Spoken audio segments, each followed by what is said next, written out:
Welcome to the Peace Channel. My name is Mel Lehman. I'm the director of Common Humanity. And Common Humanity is a peacemaking organization which seeks to do bridge building and understanding between people here in the States and a place in the world where we so often misunderstand the people of the Middle East. There's so much misunderstanding.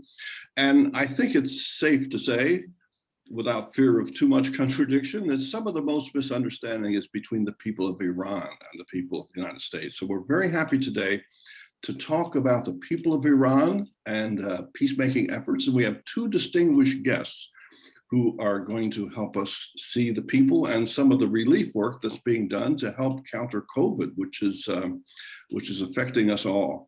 Let me introduce our guest. That's Doug Hostetter at the top, a longtime Mennonite peace activist.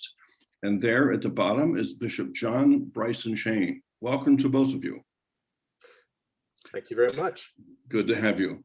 Let's go to screen share. We have pictures. The challenge of peacemaking with Iran, as we said, is a great challenge. And we have two experienced peacemakers.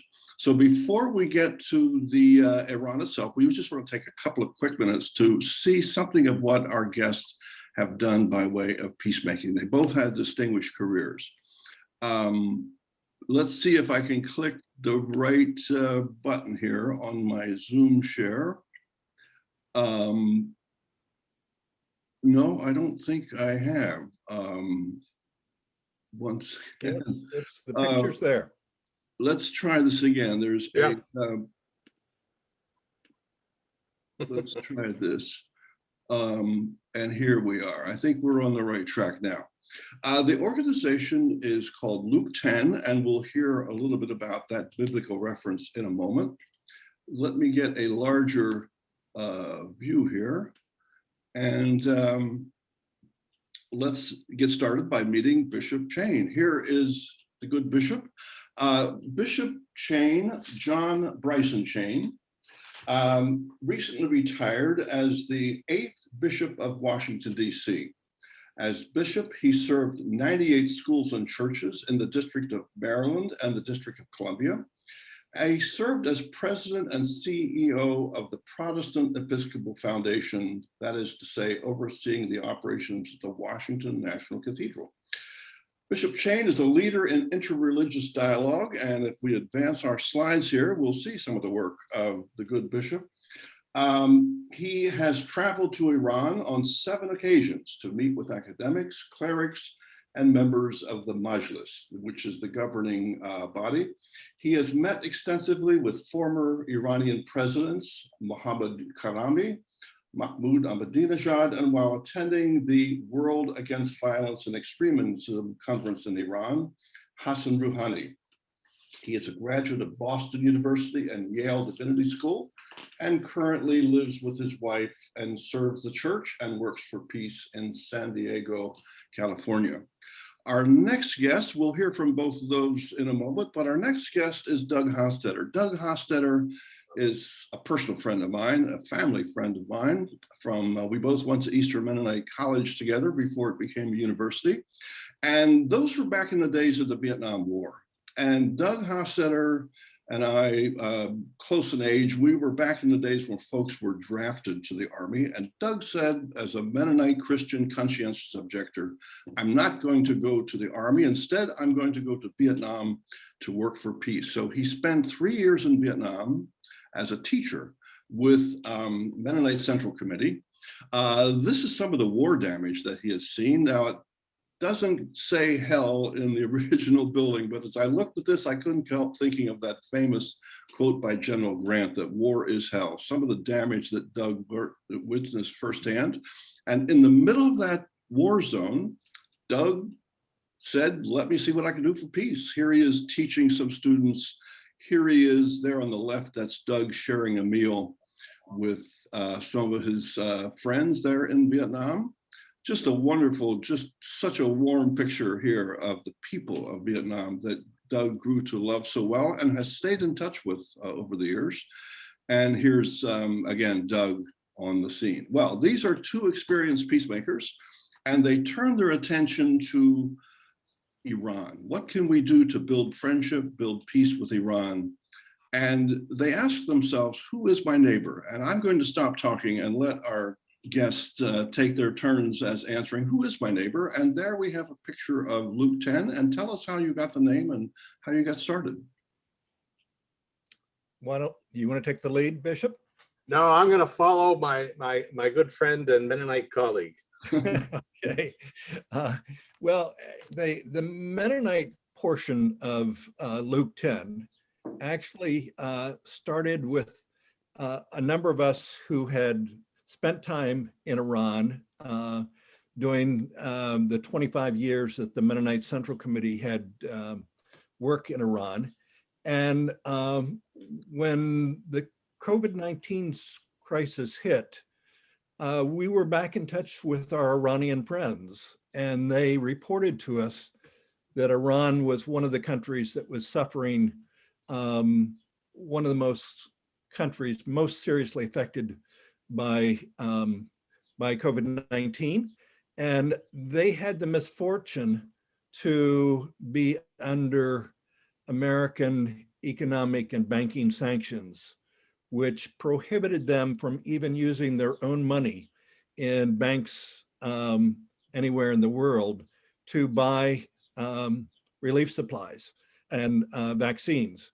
And so we tried very hard to find a way to send supplies. We were really discouraged to learn that the Mennonite Central Committee and the American Friends Service Committee and World Vision, some of the organizations that Mennonites often give to, and Christians often give to help in difficult places, nobody was continuing work in Iran. And as we kept looking, we discovered that there was one small women's organization in California, Moms Against Poverty, that had the licenses that were required to send relief aid to Iran. And in that process, I also ran into Bishop Chane and a former Iranian ambassador and a number of other Christians who were on the same search that Ed Martin and I were on to find ways to send aid to Iran. So it's only about a year ago, we all came together and said, the central crisis here is a crisis that's exemplified by the parable of the Good Samaritan. The question of who is my neighbor? And in that parable, we see that it is not the religious leaders who know the theology or know the liturgy or the practice that go by on the other side of the road. It's actually the person, the stranger, who out of compassion reaches out across ethnic, religious, and national lines and helps the person in need. And we came together as a Christian group saying, we want to do this with our Muslim neighbors and Christian neighbors in Iran. But a country that has been so demonized in our own country, we want to, as Christians, reach out to them and concretely help them with, first of all, we sent masks and medicines and a few machines to help in lung issues.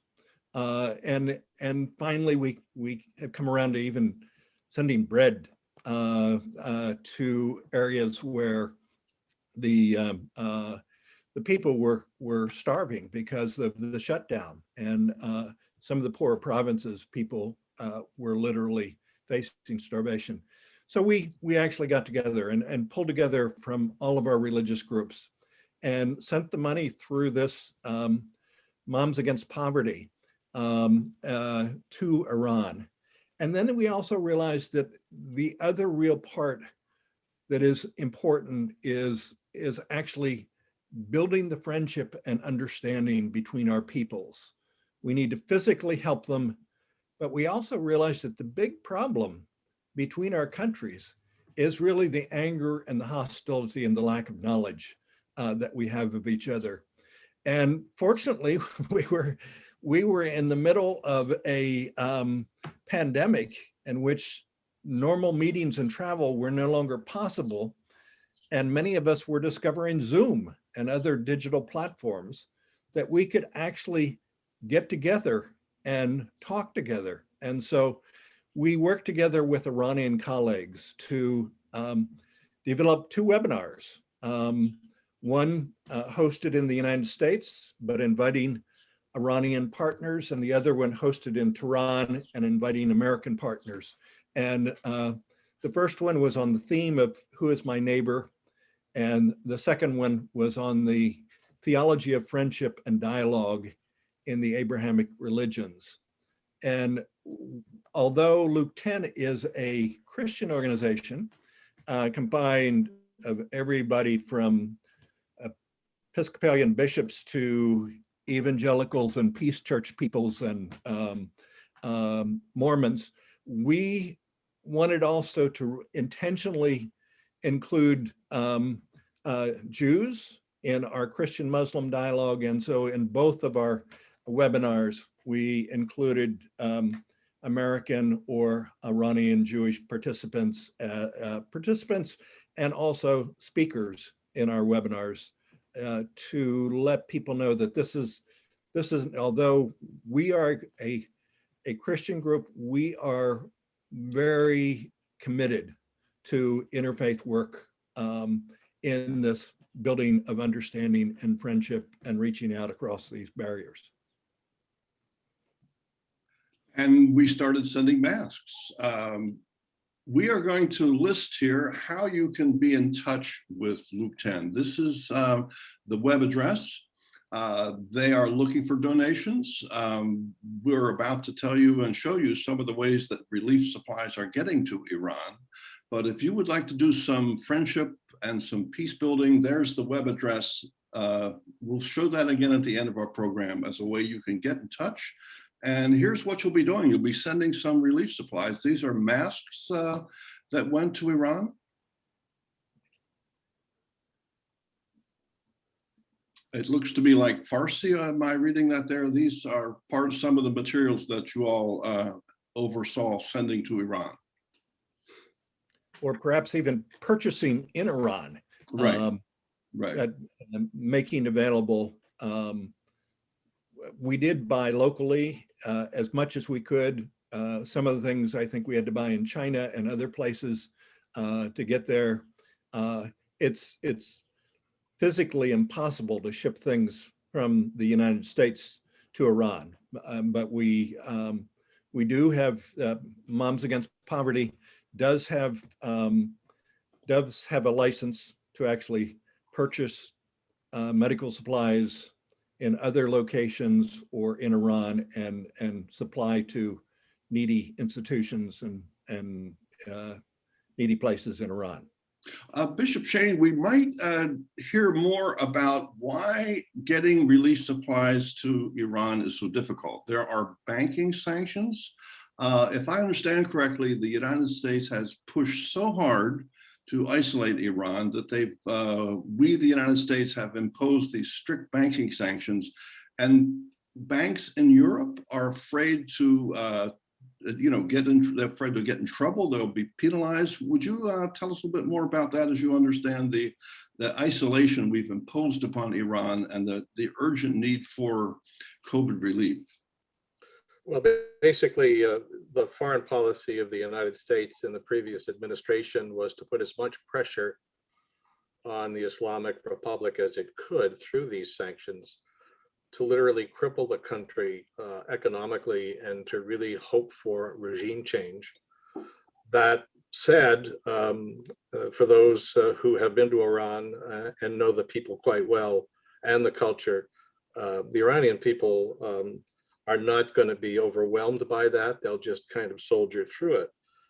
The bottom line is, just before the previous president left office, the State Department put what we would call a maximum pressure sanction on Iran, so that there was absolutely no way in which the banking system would function. And in fact, any country that would support or assist in the care of the Iranian people would be sanctioned.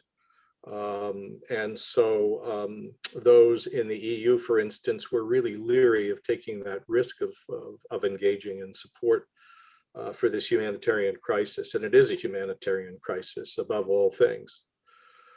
So, there are 85 million people in Iran. The infection rates in Iran and the death rates based on other countries in the region are significantly higher, simply because they just did not have in the beginning the appropriate prophylaxis and other materials to counteract it. And right now, Iran had pre-ordered 17 million doses of COVID-19 vaccine through COVAX, which works through the World Health Organization to distribute vaccines. Unfortunately, they don't have the money to pay for those vaccines.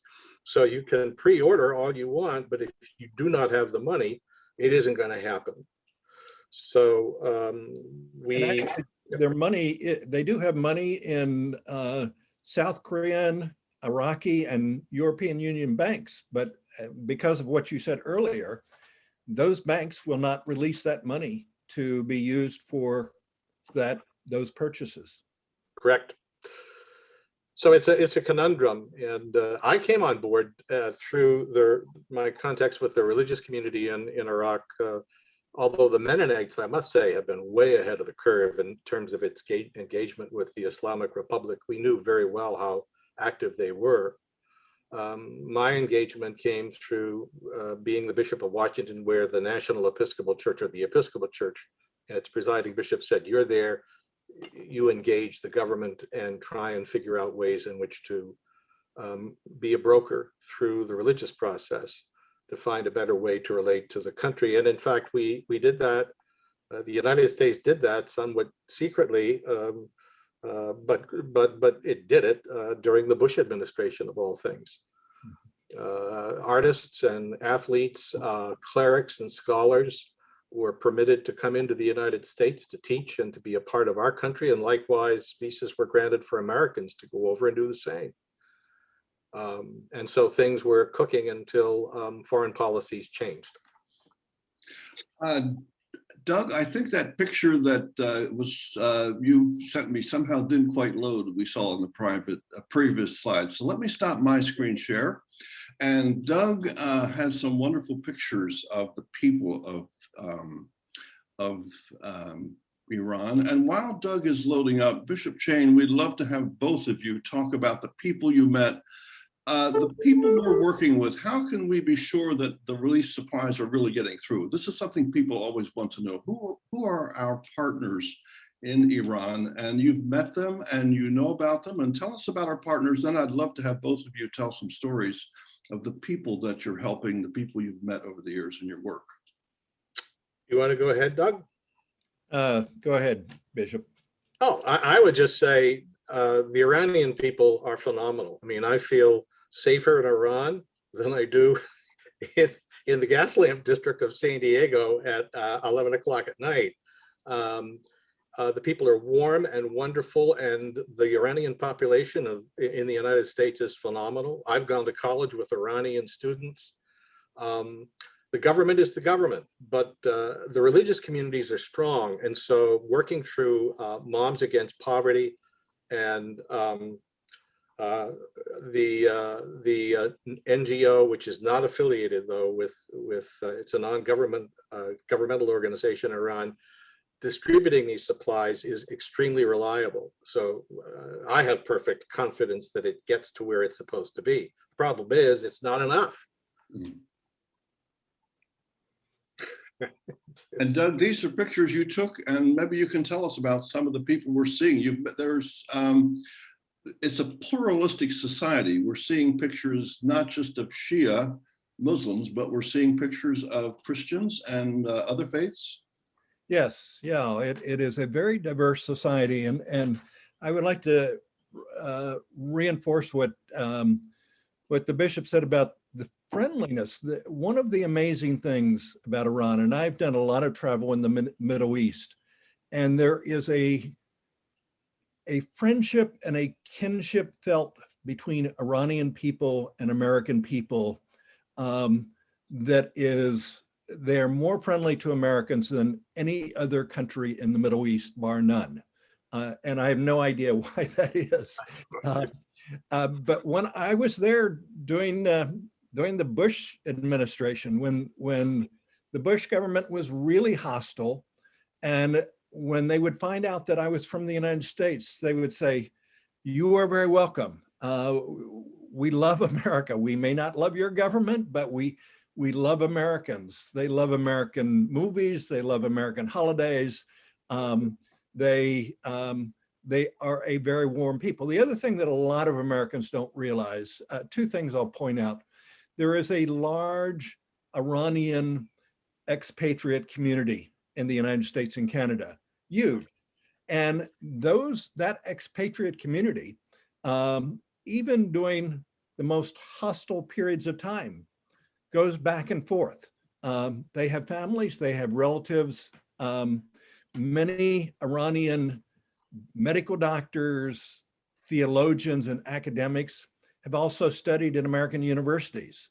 So there is this incredible cross-cultural back and forth between the two countries. The other thing that most Americans don't realize is that there is a very large Jewish population in Iran. I don't know which of the pictures here would be Iranian Jews. I did visit a temple while I was there. None of the pictures I took inside the temple are in this collection, but a very large collection of Iranian Jews. Iran is the birthplace of Esther, of Daniel, many of the Old Testament prophets. It's very much a part, and many of the, and during the time of Cyrus the Great, Jews who were in the Babylonian captivity were freed, and Cyrus the Great basically said, "We are going to be a secular society. We are going to be a society that respects people of all religions. And you're welcome to go back to wherever you came from, but you're also welcome to stay." So many of the Jewish community remained. And actually, at the time that the state of Israel was established, there was strong pressure from Israel for many Iranian Jews to come to Israel. There was not pressure from Iran for Jews to leave, as there were in many other Middle Eastern countries. And so many of the rabbis left. So there are very few Iranian rabbis actually there, but there is a regular thriving Jewish community that has doctors and lawyers and Jewish hospitals and restaurants and all the usual things that come in Jewish communities. It's an amazing society, and you also see some of these would have been taken in small towns, and some of these would have been taken in Tehran. And so you'll have dress standards different in the middle of Tehran than that would be in Qom, the sacred city where people were expected to dress more modestly. But the friendship and warmth of Iranian people was absolutely astounding to me. The other thing that needs to be said is that it's the most highly educated population of any country in the region, and women have equal access to free university education as do men. There are private colleges as well, but in terms of the educational level of the people in Iran, it is something that people just don't know about, but it is truly, in fact, the most highly educated country in the world. And many of the scientists that we kind of finger point today from the United States to Iran were educated at our universities on the West Coast and on the East Coast and elsewhere. Mm-hmm. So there's this huge connection. And there's a deep respect for the religious values of my Christian faith, which is, you know, I had to go to mass on a Sunday morning when I was in Iran, and the government sent a car to the hotel and said, okay, we'll get you there on time. So I never had a problem. And I tell this story very quickly, that when I was in Iran, on one of my visits, I wanted to stop by and pick up some trinkets, metalware trinkets, which Iran is favorite. Not trinkets, it's metalware art, at a little store near the Yevon prison. And it was a rush hour, so there was a lot of traffic all over the place. When I came out, I was still dressed up in a cassock and a surplice and a big cross, which bishops tend to wear. And 3 women came running down the sidewalk screaming at me. And I thought, oh my God, they hate me. I'm from America. I'm going to get in the car, take me to the airport. And the driver said, no, no, no, no, no. He says, they're not yelling at you because you're from the United States. They just want you to bless them. And I said, oh, I'm a Christian, and it's not maybe a good idea to do this. This is rush hour. It's 5 o'clock in the evening in Iran at rush hour. It's crazy. And he said, no, no, no. He says, we must remember one thing. We are brothers, and we worship the same God, and we respect each other's differences. So I said, okay. I said, I don't speak Farsi. He said, it doesn't matter. He said, it doesn't matter. And so he just nodded to the people. The 3 women knelt down on the sidewalk, and I blessed them in English, and they all were happy, got up and wept and went away. So there are so many stories. Doug can tell stories too about the Iranian people, highly respectful. Yeah. One quick story that kind of relates to my previous job as the director of the Mennonite Central Committee UN office. In that role, I had arranged a number of interfaith meetings with an Iranian president when he was coming through to speak at the UN, and we arranged meetings with the faith community in New York to meet with him while he was there. And through that exercise, I got to know the many of the diplomats accredited to the UN from the Iranian mission. And I got a call one day from one of the diplomats, and he said, my son is getting married this summer in Tehran, and his wife just actually graduated from the Sorbonne, his wife-to-be. They're getting married back in Tehran. He's coming here, you know, he's finishing up a PhD program at NYU. And so they'll be here in New York, at least for a few years. And he said, I have a request of you. And he said, I would like my daughter-in-law to spend her first year in the United States as a volunteer in the MCC United Nations office. And he said, I will pay all of her expenses. She will not cost you anything. She will be a volunteer.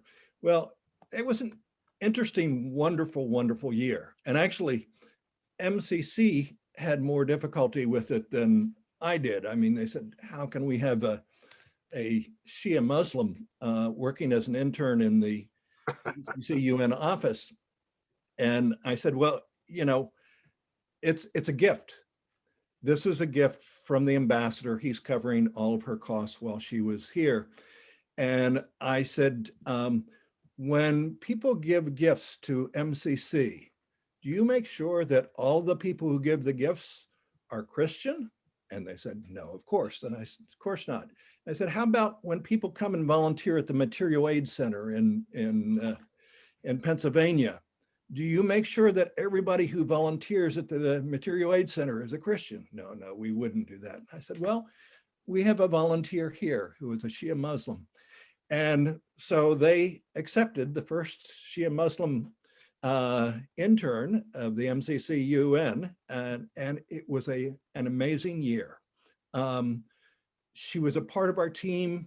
We rotated leading weekly staff worship. When it was her turn, she would lead us in Islamic worship, and she participated when we were leading Christian worship. It really was a wonderful and amazing experience in which all of us grew through it. We have regrettably reached the end of our half hour. We're going to go over just a little bit by inviting both of our guests in a moment to say any closing comments they would like to make. But let me take a second to repeat the website of how you can directly help the folks of Iran. It's luke10.faith. It's not .org, it's not .edu, it's not .com. You just go to luke10.faith and you will get there. I would also mention our website, commonhumanity.org. If you go to our website, you'll see some more things about Iran you might appreciate. Directly on our website, you scroll down a page, partway down the page, you'll see something really wonderful. It's a group has put together a program of poetry by Rumi with music by George Frederick Handel. It's really, really remarkable. It's only about 10 minutes. You can hear Rumi being read to the music of George Frederick Handel. Speaking of Rumi, if you go to our Peace Channel tab at the top of the page, you will see a conversation we had a couple of weeks ago with a wonderful scholar who talked about, who was a Rumi expert, talked about that. Two good Mennonite friends of mine, Evie and Wally Schellenberger, were on our program. They were in Iran. You can hear firsthand the peaceful experiences, peacemaking experiences they had. A good friend of mine, Ed Martin, is sort of one of the Mennonite Central Committee point people for Iran. He talks about that. And we had a wonderful guest, Nabi Sanbuli, who was a visiting scholar from Iran. We had him twice. And if you look at the fine print, I'm going to challenge you here. Look at the fine print on our Peace Channel page, and you'll see a link he provided to an Iranian movie website. And some of them are in English. Now you're going to have to do a little working here, but this is a peacemaking thing that you can do. Go to commonhumanity.org, Peace Channel, Nabi Sanbuli, and you'll see a link to, I forget the exact name, but you'll see movies from Iran. Thank you so much. Contributions to Luke10.faith would do well. Contributions to commonhumanity.org. We could use some help with our computer and our web link and rent, so we would welcome any contributions we would make as well. To our two brothers in the faith, in the global brothership and sistership of the whole world. Any comments that you would each have in closing? It's been a pleasure to be with all of you and to share a bit of my experience with the Iranian people in the hope that you will understand that they are our brothers and sisters. And at this moment, they are in need of sisters and brothers on this side to help them out in this time of need. Right, and I would say that at the core of our work, the teaching of Jesus is quite clear. As you have done it to the least of these, you have done so to me. And the bottom line for me is that the Iranians are not the least, but the fact is that Jesus always reached out to those who were outside of the system, who were being vilified and were being persecuted. Expanded his vision beyond his faith core. And so I think that's the gift of Luke 10. And it's a joy to be with you this morning, Mel. Thank you for all your hard work. You are a person who just has a big heart and never quits. Thank you. That's the kindest thing that I've heard said for me in the last little while. Thank you so much. Thank you. God bless you all. To our audience out there, come back and see us again. Luke10.faith, commonhumanity.org. God bless you. Thank you so much for being our guest. Thank you. Bye-bye.